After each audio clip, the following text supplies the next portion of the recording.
कि मैंने कहा ना तुमसे, मेरी सारी मीटिंग्स कैंसिल कर दो। हाँ हाँ, दिल्ली वाली मीटिंग भी। मैं बहुत ही बड़ी मुसीबत में फंस गया हूँ, मैं घर से बाहर नहीं निकल सकता हूँ। अजीब मुसीबत है, पैसा कम हो तो गरीबी परेशान करती है, और जब पैसे ज्यादा आ जाते हैं तो इनकम टैक्स वाले साथ आते हैं। ये तो अच्छा हुआ मुझे पता चला कि रेड पड़ने वाली है, नहीं तो पता नहीं क्या हो जाता। हाँ हाँ, कैसे भी करके सारा पैसा मुझे घर से बाहर लेके जाना है, और उसके बाद मैं शहर से कहीं दूर छुट्टियां मनाने चला जाऊंगा। ठीक है, मैं बाद में तुमसे बात करता हूं।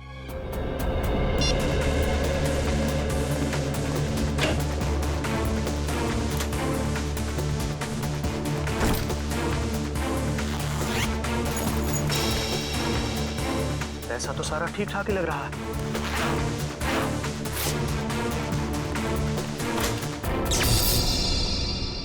अरे, ये लाइट कैसे चली गई? ऐसे तो कभी जाती नहीं है लाइट।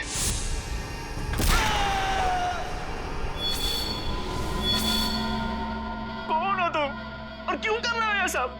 तुम तो एक लेखक हो ना, जानते ही होगे कि कोई किसी की जान क्यों लेता है। जान लेने की 3 ही वजह होती है, पैसा, प्यार और बदला। मुझे तुमसे बदला लेना है। कैसा बदला? मैं तो तुमको जानता तक नहीं। तुम मुझे नहीं जानते, मगर अंकुश को तो जानते ही होगे ना। अंकुश? अंकुश अनंत, वो मेरे दिल के बहुत करीब था। तुमने उसकी जान ली, अब मैं तुम्हारी जान लूंगा। अंकुश आनंद की मौत का बदला? अरे तुम्हारा दिमाग खराब हो गया है क्या? अरे मुझे निकालो यहाँ से। अरे बचाओ, कोई है? अरे कोई बचाओ।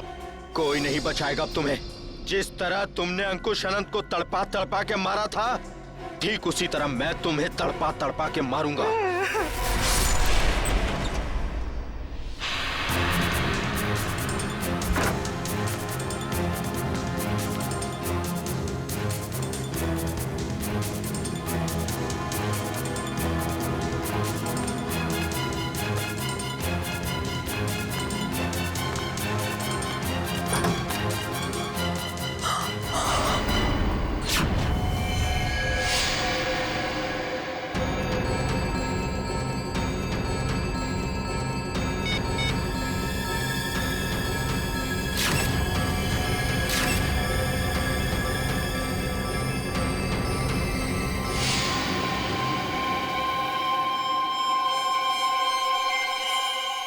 ये क्या है? चाकू।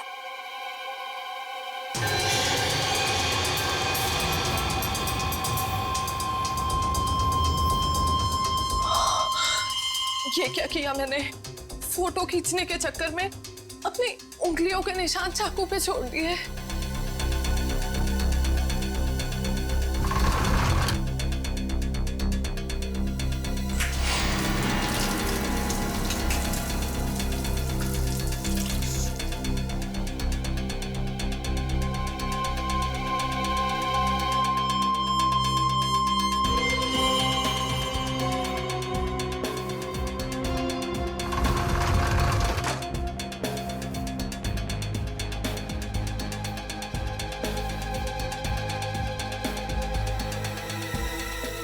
अभी बाहर के पब्लिक फोन से सीआईडी को फोन कर देती हूँ।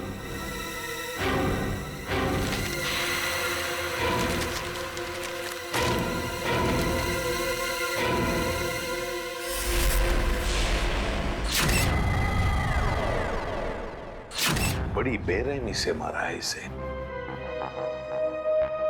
गला तो पूरा चीर के रखा है। देखने से लगता है कि उन्हीं के दिल में इसके लिए बहुत नफरत थी। हाँ, बदला लेने के लिए किया गया खून है ये। और ये देखो, एक पैसे को हाथ नहीं लगाया, एक पैसे को भी।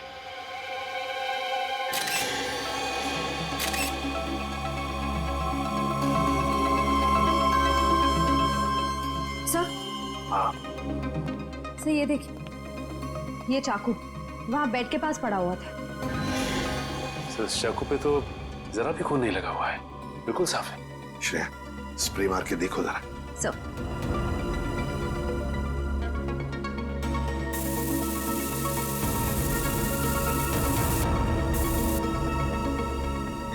सर ये देखिए, इसका मतलब खून इस चाकू से ही किया गया है।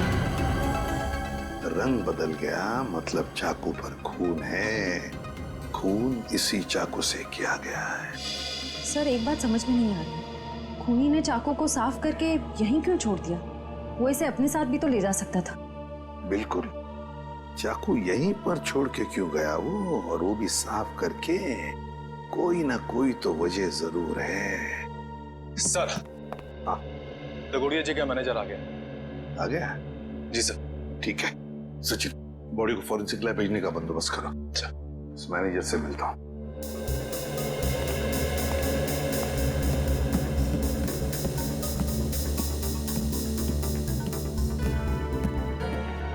सर ये सब कैसे हो गया सर? मुझे यकीन नहीं हो रहा है सर।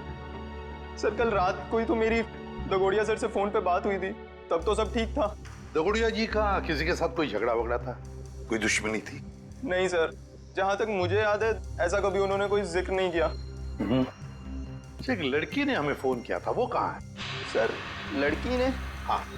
नहीं सर, दगोड़िया सर के परिवार में इनके अलावा और कोई नहीं है। दगोड़िया सर अकेले ही थे। तो सर फिर जिस लड़की ने हमें फोन किया था वो कौन थी? सर कहीं वही लड़की खूनी तो नहीं थी? नहीं श्रेया, लड़की खूनी नहीं हो सकती।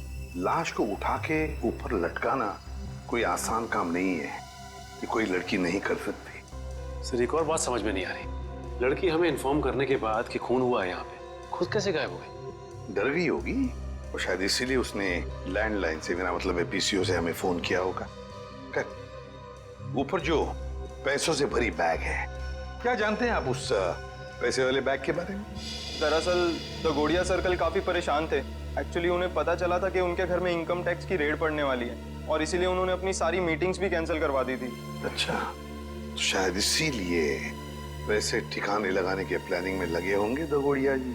और बस उसी वक्त खूनी आ गया और दगोड़िया जी का काम तमाम कर दिया।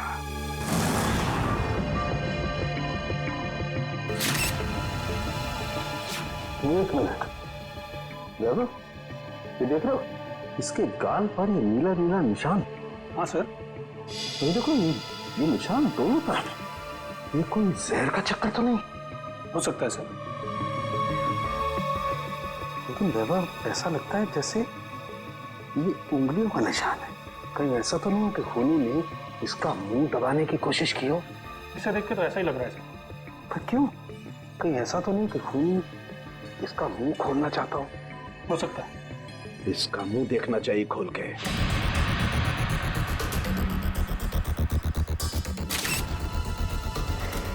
जरा फोर्स देना।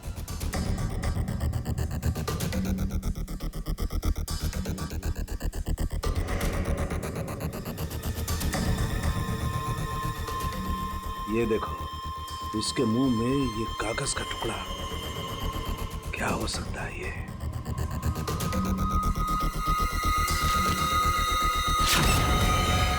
अंकुश आनंद, ये किसका नाम हो सकता है?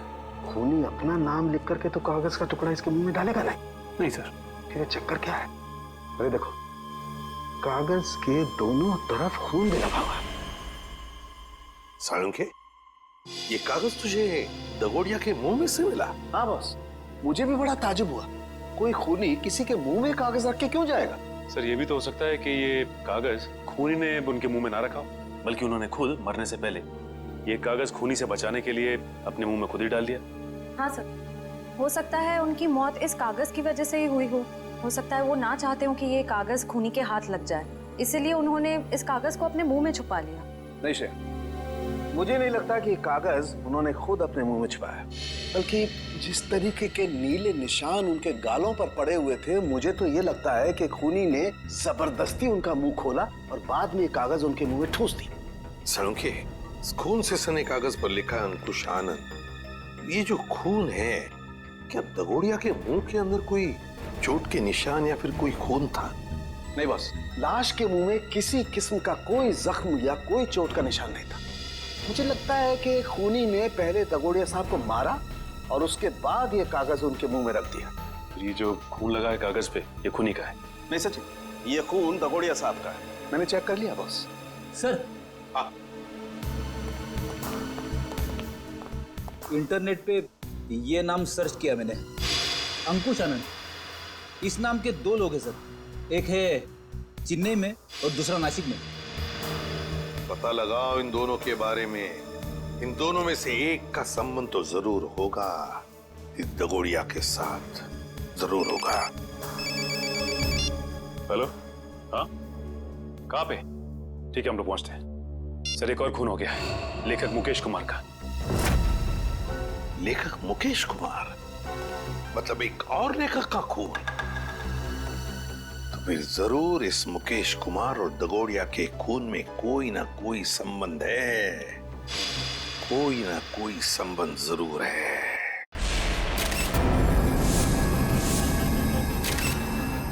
बड़ी बेरहमी से कत्ल किया इसका। सलोंके सर, ये ग्लास बॉक्स एयर टाइट ही है ना? हाँ काविन, किसी ने इस बेचारे को इस ग्लास बॉक्स में जबरदस्ती बंद कर दिया, और क्योंकि ये ग्लास बॉक्स एयर टाइट बंद है, इसलिए इस बेचारे को बिल्कुल हवा नहीं मिली, और ऑक्सीजन नहीं मिलने के कारण इस बेचारे का दम घुट गया और ये मर गया।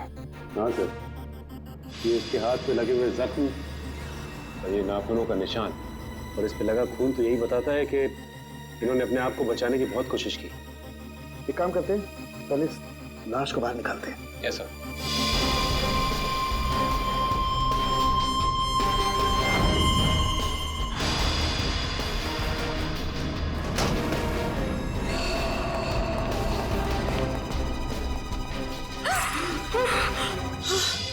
सर, पड़ोसियों को लेकर आया हूँ। इन्होंने देखा है खूनी को अंदर आते हुए। इन लोगों को क्राइम सीन पे लाने की क्या जरूरत थी? वहां पे तो रोक सकते हैं ना? जी कहिए, क्या देखा आप लोगों ने? सर, मैं घर की बालकनी में अखबार पढ़ रहा था, तभी मैंने देखा कि एक आदमी ट्रॉली में इस बॉक्स को रखकर घर के अंदर जा रहा है।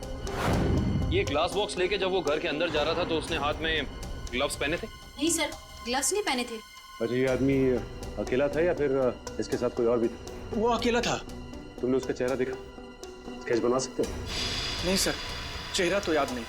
पर हाँ, उसका बायां कंधा बार बार हिल रहा था, जैसे कि कोई कपकपाहट हो रही हो।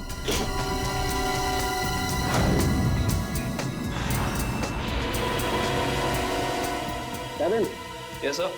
एक मिनट।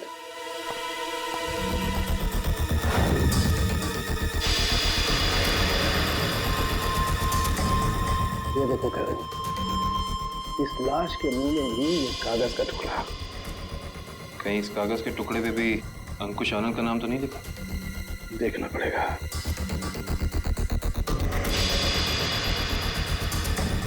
इस पर तो रिजू कालिया लिखा हुआ। रिजू कालिया? ये तो रिजू कालिया इनकी किताब का ही एक किरदार है, और उसकी भी मौत कहानी में बिल्कुल इसी तरह से हुई थी, दम घुटने की वजह से। इसका मतलब ये अंकुश आनंद, ये भी दगोड़िया की किसी किताब का किरदार है, और ये सारा का सारा काम सीरियल किलर का है, जो एक के बाद एक लेखकों को बिल्कुल उसी तरह से मार रहा है जैसे कि लेखक अपनी कहानी में किरदार को मारता है। ऐसे ही लगता है। सलोंके सर, ये ग्लास बॉक्स पे कोई फिंगरप्रिंट्स मिले अभी तक कि नहीं? अभी कागज ढूंढा यार, फिंगरप्रिंट्स अभी ढूंढना बाकी है।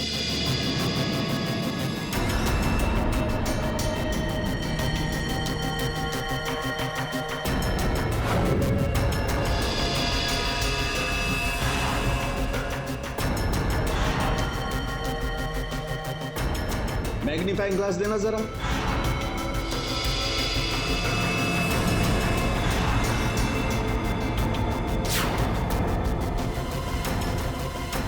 ये कैसे निशान है? कैसे निशान मतलब?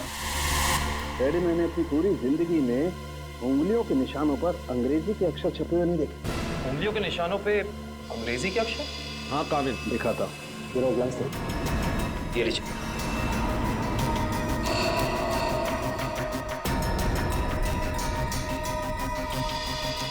PRIUN, देखो क्या चक्कर सकते हैं। पड़ोसी भी कह रहा था, ये ग्लास बॉक्स लेकर जो इंसान यहाँ आया था उसने ग्लव्स नहीं पहने थे। इसका मतलब ये अनोखे उंगलियों के निशान उसी इंसान के हैं। उंगलियों पे छपे हुए अक्षर?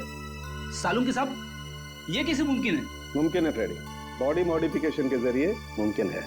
लेकिन सालून के साहब, अगर खूनी एक एक कदम फूक फूक के रख रहा है तो फिर उसने हैंड ग्लोव्स ना पहनने की गलती कैसे की? क्योंकि ये गलती नहीं है, बल्कि जानबूझ के किया गया है। ये सीरियल किलर अपने हर खून पे अपना सिग्नेचर छोड़ रहा है, इन अनोखे उंगलियों के निशान के जरिए। हाँ, और इस तरह के निशान हर आदमी अपनी उंगलियों को बनवा भी नहीं सकता। और इस तरीके के निशान हर जगह बन भी नहीं सकते। इस शहर में ऐसे बहुत कम टैटू पार्लर हैं जहां इस तरीके का बॉडी मॉडिफिकेशन होता हो, बहुत कम।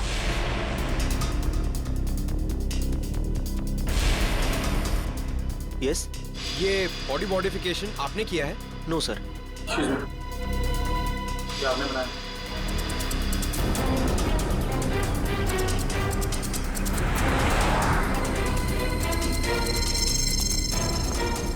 अभी बिजी हूं मैं, बाद में आना। हम भी बहुत बिजी रहने वाले लोग हैं, बाद में आने का वक्त नहीं है हमारे पास। बिना अपॉइंटमेंट के आ रहे हो? मैं तुम्हारा टैटू नहीं बनाऊंगा। सीआईडी शिवा, बाद में आना। क्या हुआ सर? मैंने कुछ किया क्या? शहर में कुछ खून हो रहे हैं। खून? किताब लिखने वाले लेखकों के। लेखकों के? पर मैं तो टैटू आर्टिस्ट हूँ सर, मेरा क्या लेना देना इससे? हो सकता है कुछ लेना देना हो। मैं समझा नहीं सर। बॉडी मॉडिफिकेशन भी करते हो ना तुम? जी हाँ सर, मेरे पास लाइसेंस भी है, मैं दिखाता हूँ। कोई जरूरत नहीं। ये फोटो ध्यान से देखो।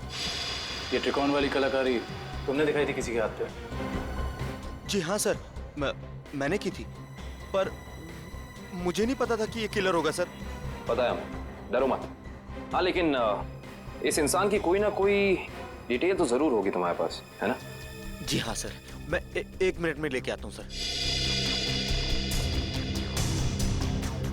जी हाँ सर, देखिए सर, त्रिकोण अनुकरण नाम है इसका। त्रिकोण अनुकरण? ये किसी आदमी का नाम है या किसी एनजीओ का? त्रिकोण मतलब ट्रायंगल और अनुकरण मतलब किसी की नकल करना। मतलब कोई ट्रायंगल बना के किसी की नकल कर रहा है? शायद त्रिकोण नाम का कोई पुराना सीरियल किलर रहा हो जिसकी नकल ये वाला खूनी कर रहा है। एक काम करते हैं, अपनी डेटाबेस में चेक करते हैं कि त्रिकोण नाम का कोई क्रिमिनल था क्या। हाँ निखिल, त्रिकोण नाम का सीरियल किलर कहाँ पे? कौन सी जेल में है? शांति नगर। ओके ठीक है, थैंक यू। चलो, एक त्रिकोण का पता तो चला है जो ठीक उसी ढंग से लेखकों का खून करता था जैसे अभी हो रहा है, लेकिन वो पिछले 4 साल से जेल में है। मतलब या तो ये खूनी जेल से बाहर निकल के मार रहा है या फिर कोई त्रिकोण की नकल कर रहा है। अब जी, सारांश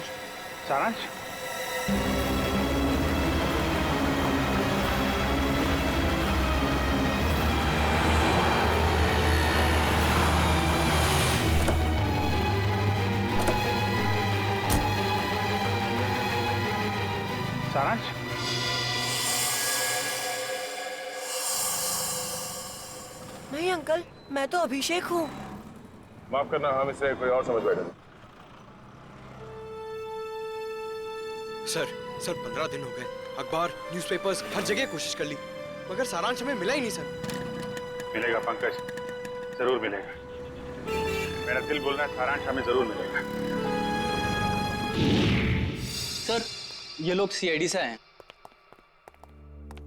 आइए सर, मैं आप ही लोगों का इंतजार कर रहा था। त्रिकोण से मिल सकते हैं हम लोग? हाँ, क्यों नहीं।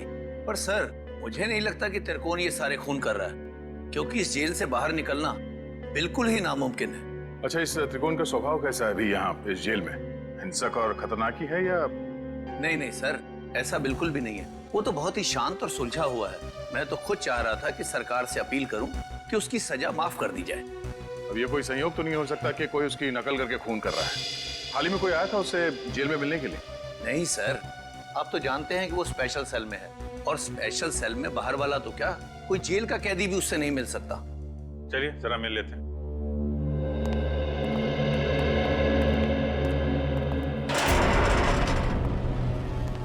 त्रिकोण, देखो तुम्हारे लिए आज कितने खुशी का दिन है। इतने सालों के बाद तुमसे सीआईडी वाले मिलने आए। क्या बात है जेलर साहब, आज आपका कानून मुझ पे इतना मेहरबान क्यों है? मेहरबान नहीं हुआ, बस ये समझ लो कि तुमसे ये पूछने आए कि जेल में बैठे बैठे तुमने दोबारा खून करना कैसे शुरू कर दिया? कमाल है आप लोगों का भी। इतने सालों से मुझे इस जेल में कैद करके रखा है, लेकिन शक करने की आदत आप लोगों की गई नहीं।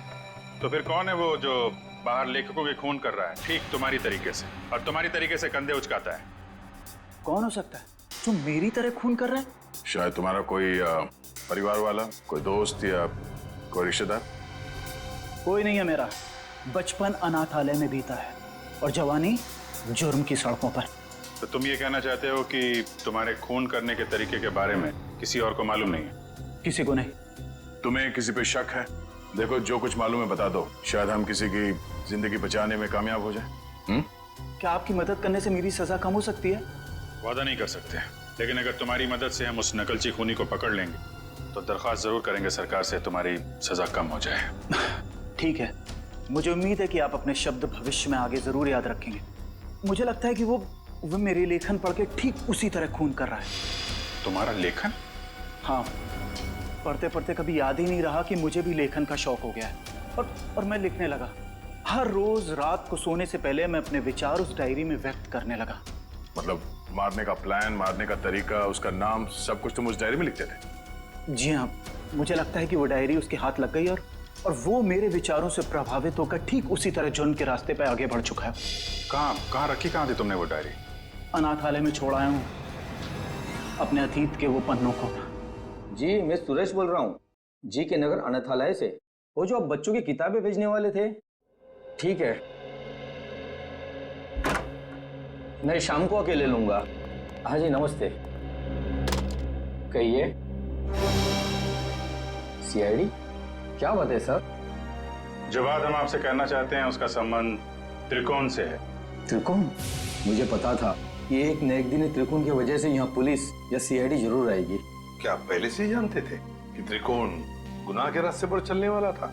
नहीं, उसे तो यहाँ से निकले हुए जमाना हो गया। जब वो यहाँ आया था तब सिर्फ 12 साल का था। तो क्या वो बचपन से ही हिंसक स्वभाव का था? नहीं सर, हिंसक स्वभाव का तो नहीं था, लेकिन वो घंटों घंटों एकांत में बैठना पसंद करता था। किसी से ज्यादा बात भी नहीं करता था। मतलब वो अकेले बैठ के सिर्फ किताबें पढ़ता था? आपको कैसे पता सर? क्योंकि हम मिल चुके हैं उससे। फिलहाल वो जेल में है। ज्यादातर अपराधों की ही किताबें पढ़ा करता था वो। किताबों के पन्नों में डूबकर एक अलग ही दुनिया में चला जाता था। किताबों के किरदारों से बातें करने लगता था कि तुमने खाना खाया या नहीं। कभी कभी तो मैं डर जाता था कि इसका ये जुनून एक मानसिक बीमारी ना बन जाए। आपका डर बिल्कुल ठीक निकला। उसके इसी मानसिक बीमारी ने उसे मजबूर किया उन लेखकों को मारने पे जिनके उपन्यास वो पढ़ता था और जिनके लेखन से वो काफी प्रभावित था। और उन लेखकों को बिल्कुल वैसे मार रहा है जैसे उन्होंने उपन्यास में किरदारों की मौत लिखी है। मुझे इस बात से जरा भी हैरानी नहीं हो रही है, क्योंकि अगर उसका कोई पसंदीदा किरदार उपन्यास में मर जाता तो चीख चीख कर रोता। लेकिन अब तो जेल में है ना, तो आप लोग यहाँ क्यों? देखिए, लेखकों के फिर से खून हो रहे हैं, बिल्कुल उसी तरह से जैसे त्रिकोण करता था। मतलब त्रिकोण जेल से भागकर फिर से खून कर रहा है? नहीं, त्रिकोण तो अभी भी जेल में है। कोई और है जो त्रिकोण की तरह नकल करके लेखकों का खून कर रहा है।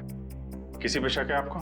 नहीं सर, मुझे किसी पे शक नहीं है। चलो ठीक है, मगर त्रिकोण यहाँ पर जिस कमरे में रहता था, क्या वो कमरा हम देख सकते हैं? सर, वो तो बहुत पुरानी जगह है, अब वहाँ कोई नहीं रहता है। फिर भी ठीक है सर, आइए।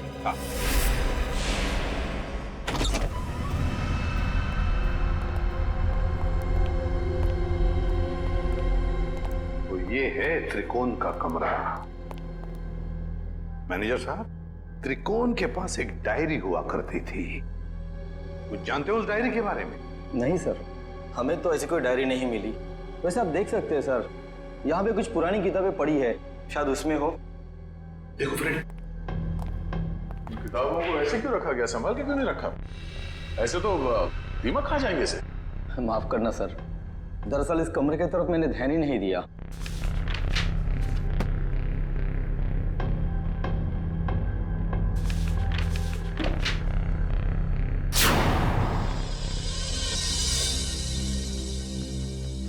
सर, डायरी तो दिख नहीं रही।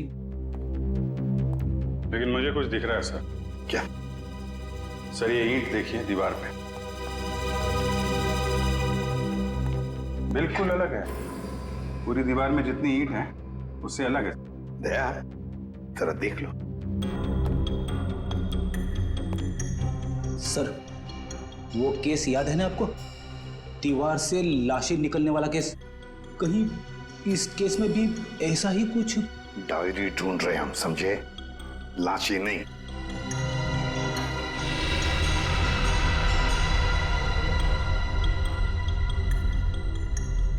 नहीं फ्रेडी, या लाश तो दूर, एक किताब भी नहीं रख सकते हैं। सर, देखिए, फाइल कार्ड है।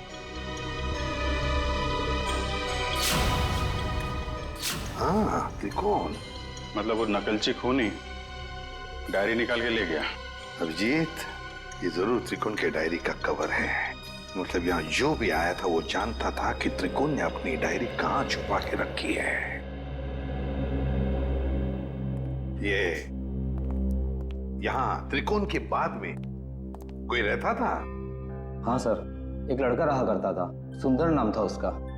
ये सुंदर बाद में भी कभी आया था यहाँ इस कमरे में? हाँ सर, आया था। महीने भर पहले वो मुझसे मिलने आया था और कुछ दिन यहाँ रहा भी हो, अपनी पुरानी यादें ताजा करने के लिए। अच्छा, सुंदर। सुंदर का पता तो होगा ना आपके पास?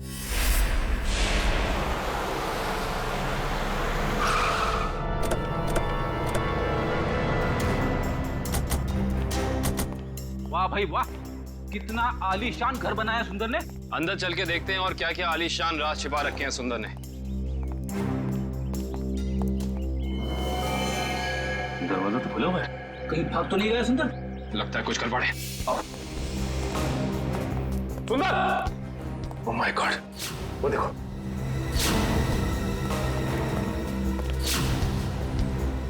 लगता है ये मर चुका है। गोली मारकर जान ली है इसकी, वो भी 3-3 गोलियां। खून भी गीला है, मतलब कातिल आसपास ही है, यहीं कहीं। गोली चलने की आवाज इस तरफ से, चलो देखते हैं।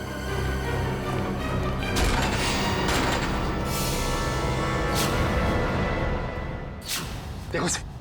सुंदर जी, हाथ ऊपर।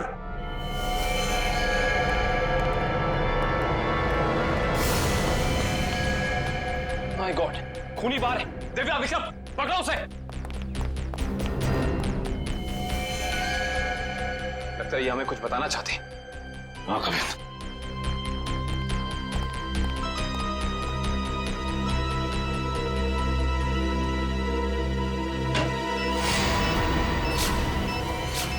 यहाँ बॉल है, सिर्फ 30 सेकंड बाकी है, निकलते हैं यहाँ से। चलो चलो जल्दी। चलिए जल्दी। मैं मेरी मीना को ऐसा छोड़ के नहीं जा सकता। मीना, मीना, अरे रुक जा, मर जाएगा।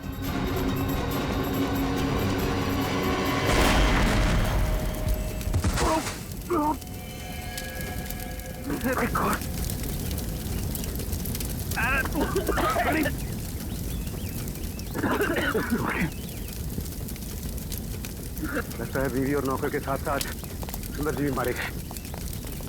सर, आप लोग ठीक तो हैं सर? हाँ, हम सब ठीक है। उस खूनी का क्या हुआ? सर, वो निकल गया। निकल गया? वाह, मतलब तुम लोग समझ पाने से पहले ही ब्लास्ट हो गया। वो आदमी तुम्हारे हाथ से निकला और ब्लास्ट में मर गया। वाह। हाँ सर, वो सुंदर की पत्नी और नौकर को तो पहले ही मार चुका था। बस वो यही चाहता था कि सुंदर भी मर जाए और हम ये केस बंद करते हैं। सचिन, तुम्हारे कहने का मतलब है कि सुंदर असली सीरियल किलर नहीं है? नहीं सर, उस किलर को हमने भागते हुए देखा सर। हम लोग उसे पकड़ नहीं पाए। सर एक बात और, जब वो भाग रहा था तो अपने कंधे को बार बार झटक रहा था सर। असली किलर भागते हुए कंधे झटक रहा था। सुंदर असली किलर नहीं है। तो फिर ये असली त्रिकोण का अनुकरण करने वाला, उसकी कॉपी करने वाला त्रिकोण अनुकरण, ये जो भी कोई है जो हमें फंसाने की, गुमराह करने की कोशिश कर रहा है, इससे तो अब हम उसी की खुद के ही जाल में फंसा देंगे। हेलो, एक और खून? लेखक कुशल। ठीक है माता। लेखक कुशल का खून? ये त्रिकोण अनुकरण तो खून पे खून किए जा रहा है। लेकिन सर, ये त्रिकोण अनुकरण एक के बाद एक लेखकों को ही क्यों मार रहा है? वही तो फ्रेडी, वही तो। 3-3 लेखकों को मार चुका है ये त्रिकोण अनुकरण। जरूर इसके पीछे कोई ना कोई राज है। कोई ना कोई राज है जो असली त्रिकोण हमसे छुपा रहा है। सुंदर बॉम्ब ब्लास्ट में मारा गया? हाँ, और उसके बाद एक और लेखक कुशल का भी खून हो गया। अभी तो आप कह रहे थे कि सुंदर ही वो नकलची खूनी है। अगर सुंदर मारा गया तो फिर कुशल को किसने मारा? बंद करो ये ड्रामा, समझे?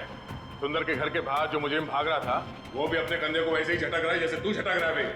अब ये बताओ कि तुम इस जेल से बाहर जाते कैसे हो? हाँ? राज क्या है इसके पीछे? साहब कैसी बातें करते हैं आप हैं? आम जेल से कैदी का भागना इतना मुश्किल है, तो फिर आपको लगता है कि मैं इस खास जेल से इतनी पहरेदारी होने के बावजूद भाग सकता हूँ? तुम्हारे अनाथालय वाले कमरे में सुंदर के अलावा कोई और नहीं रहा था, तो वो डायरी किसी और ने कैसे पढ़ी? किसी ने वो डायरी पढ़ी या नहीं पढ़ी ये मुझे नहीं मालूम है, लेकिन मेरी डायरी में अगला नाम उस कुशल का था जिसे मैं मारना चाहता था। मतलब उस लिस्ट में किस किस के नाम है तुम्हें अभी भी याद है? जी मेरे पास लिस्ट है, आप चाहें तो मैं उसकी एक कॉपी दे सकता हूँ।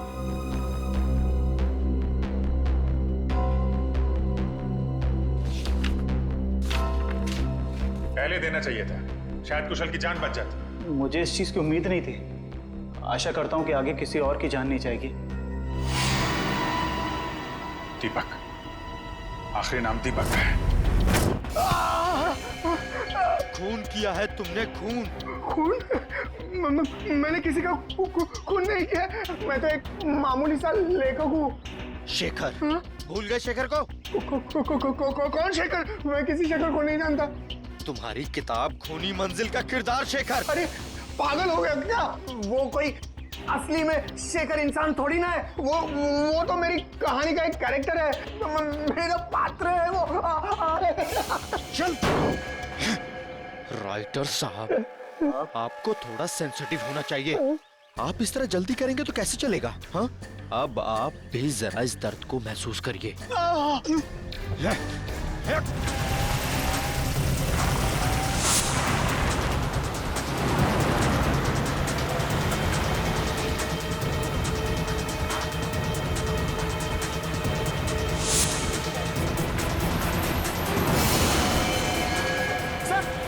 दीपक डाउन गाड़ी में।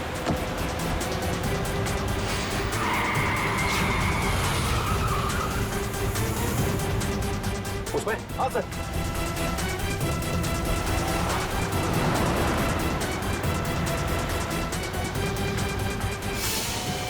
आज ये नकलची लंगूर हमारे हाथ से बचेंगे नहीं।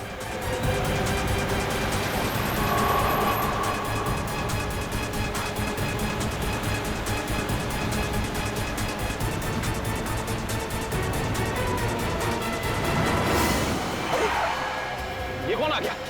कोई शराबी होगा सर, इसकी वजह से हमारा खून ही हाथ से निकल जाएगा।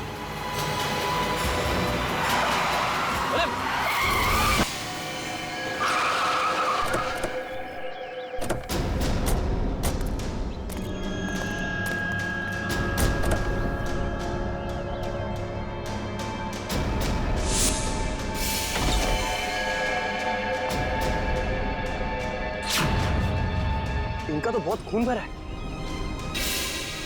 सर वो फोटोज कैसी है? फोटोज? एक सेकंड।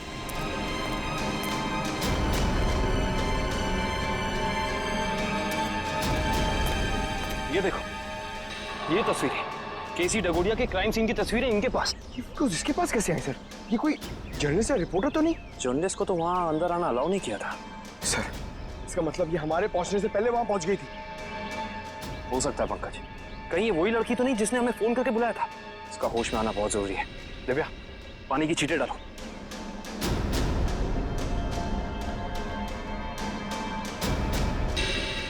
मैडम आप ठीक तो हैं? आप ठीक तो है ना? हाँ मैं ठीक हूँ। हम लोग सीआईडी से हैं। ये तस्वीरें आपके पास कहाँ से आई? देखिए मैडम, जो भी आपको पता है हमें सब साफ साफ बता दीजिए, वरना इन लेखकों के खून में आप फंस जाएंगी। देखिए सर, मैं तो डगोरिया साहब की असिस्टेंट हूँ। वो मेरी मदद कर रहे थे मेरा पहला क्राइम नॉवेल लिखने में, लेकिन उस दिन जब मैं उनके यहाँ पहुंची तो उनका खून हो चुका था। फिर मेरे दिमाग में एक आइडिया आया, मैंने सोचा कि क्यों ना मैं इस पे एक नॉवेल लिखूं।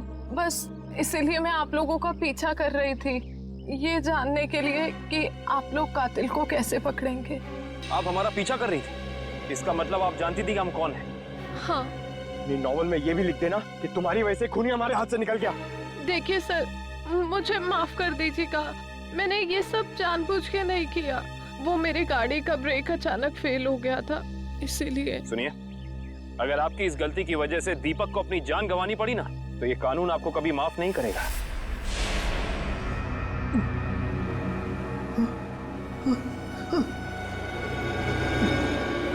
मुझे छोड़ दो प्लीज, प्लीज मुझे यहाँ से जाने दो।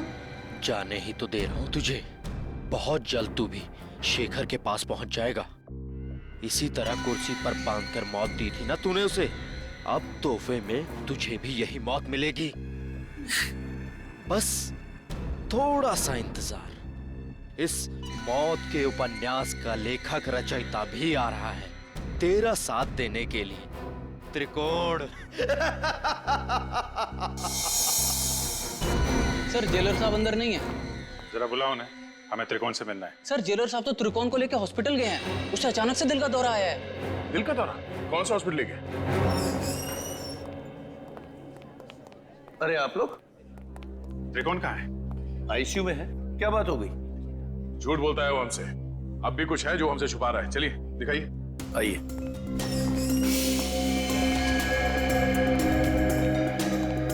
कहाँ है ये त्रिकोण? कहाँ है? अभी तो यही था, कहाँ चला गया? सर कहीं वो हॉस्पिटल से भाग तो नहीं गया दीपक को मारने के लिए? भाग कैसे सकता है? यहाँ कौन था? कौन वार्ड बॉय था यहाँ पे? सर मकरंद था। ये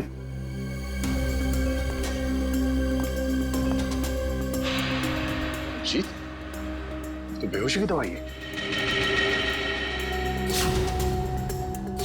अब जीतिए, देखो मकरन का पैर नीचे गिरा पड़ा है। ये बेहोशी की दवाई कहीं मकरन को कुछ हो तो नहीं गया?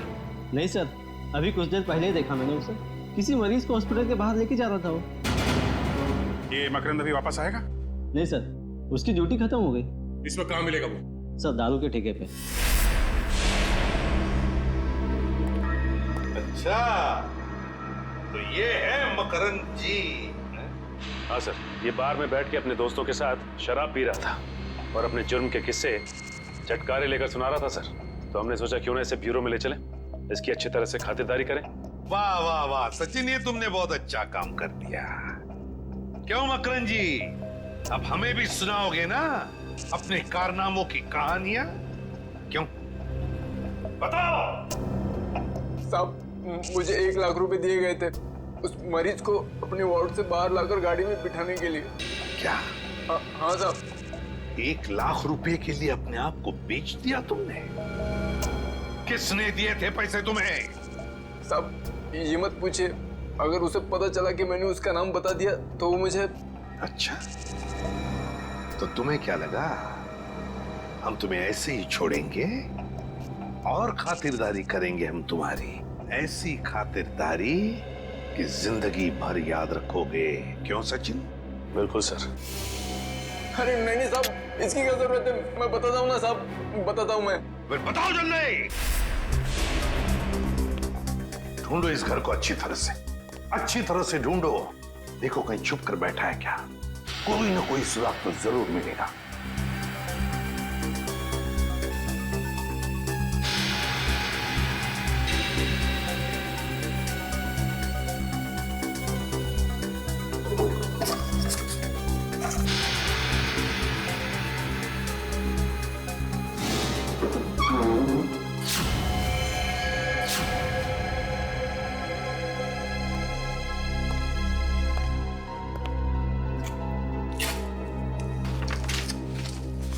सर, हाँ ये देखिए सर, ये कैबिनेट के पीछे कुछ रखा हुआ था।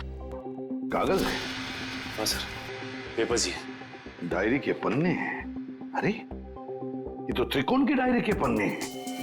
यही तो हम ढूंढ रहे थे उस अनाथ आश्रम में। My God. क्या हुआ सर? श्रेया, इसमें लिखा है कि दीपक वो आखिरी लेखक है, दीपक जिसकी वो जान लेना चाहता है। इसका मतलब दीपक की जान को खतरा है? सिर्फ दीपक की जान को ही नहीं, उसकी अपनी जान को भी। क्योंकि दीपक को मारने के बाद लगता है उसकी जिंदगी का मकसद पूरा होता है और फिर वो अपनी जान खत्म करना चाहता है। मतलब सर इस नकलची खूनी ने त्रिकोण को सिर्फ इसलिए अगवा किया हॉस्पिटल से ताकि वो उसे मार सके, और फिर वो उन दोनों को वहीं पे मारेगा सचिन, वहीं पे मारेगा जहां से लेखन शुरू हुआ है, उस अनाथ आश्रम में, उस अनाथ आश्रम के कमरे में। ये ठीक नहीं है, इसका अंजाम बहुत बुरा होगा। तुम्हें अंजाम की फिक्र कब से होने लगी त्रिकोण? और ये सारा खेल तो तुमने ही रचा था। मैं तो बस इसे इसकी मंजिल तक पहुंचा रहा हूँ। मुझे अपने द्वारा रचे इस गुनाह की गहराई का अंदाजा हो गया है। हम दोनों को मारकर भी तुम्हें वो शांति नहीं मिल सकती जिसके लिए मैंने इतने खून किए।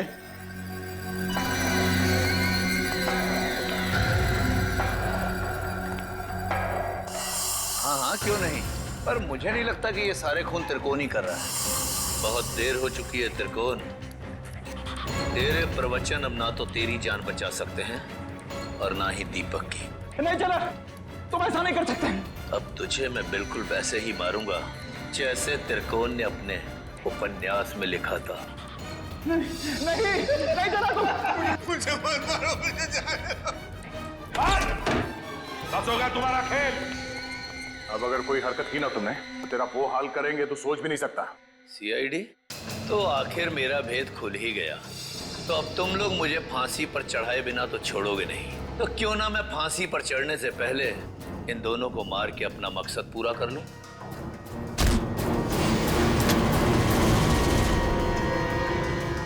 जेलर साहब उर्फ त्रिकोण अनुकरण, बहुत झोंक लिया दुनिया की आंखों में धूल। आगे की कहानी हम तुमसे ही सुनेंगे। बताओ जल्दी, क्यों मारा तुमने? मैं जानता था मेरे लेखन में वही आकर्षण है, वही शक्ति है जो उन लेखकों के लेखन में थी जिनका मैंने खून किया।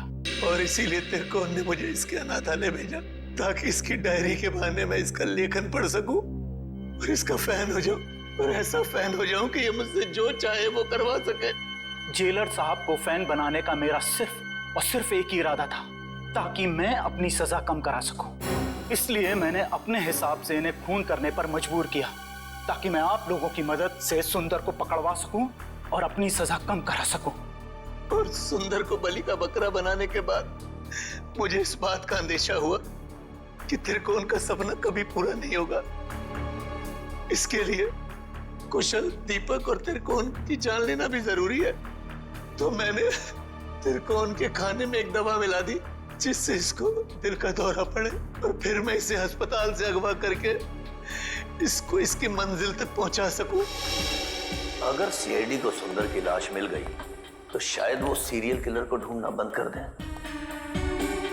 मगर फिर त्रिकोण के उस सपने का क्या होगा? उन सब लेखकों को मार के मोक्ष प्राप्त करने का सपना?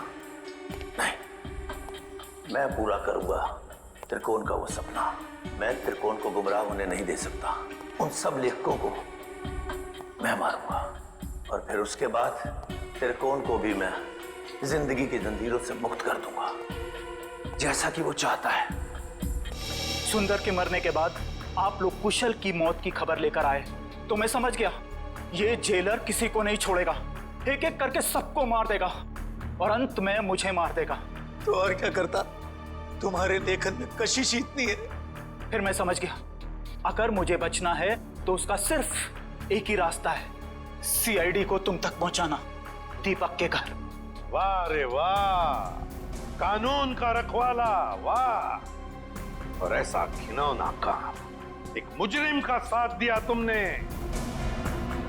मैं जानता था कि सीआईडी कभी ना कभी पूरा सच जान लेगी, मगर मैं क्या करता? इसके लेखन के आगे मैं बेबस हो गया था, और इसके शब्दों के माया जाल में मैं एक खूनी बन गया, एक सीरियल किलर। चुप! बकवास, बकवास है सब। तुम दोनों ने मिलकर कितने सारे मासूम लोगों की जानें ली। तुम्हें तो जीने का कोई हक ही नहीं। कानून तो तुम दोनों को फांसी ही देगी, फांसी।